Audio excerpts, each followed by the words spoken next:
தமிழக மக்களுக்கு 2026ஆம் ஆண்டு தொடக்கமே இனிப்புச் செய்தியாகவே அமைந்துள்ளது. தமிழ்நாடு அரசு மகளிர் உரிமைத் தொகையாக ரூ. 5000 நேற்று முன்தினம் வங்கிக் கணக்கில் செலுத்தியது.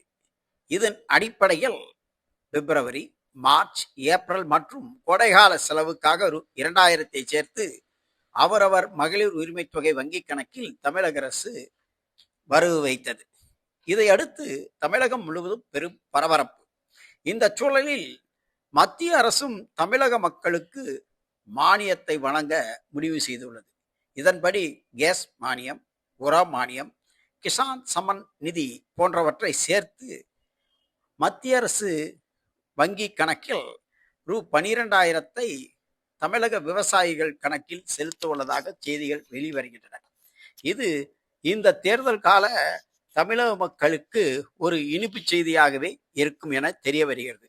இந்த செய்தி உறுதிப்படுத்தப்பட்டால் இந்த வருடத்தில் மட்டும் மத்திய அரசு, மாநில அரசு மூலமாக தமிழக மக்களுக்கு ரூ. 17,000 கிடைக்கும்.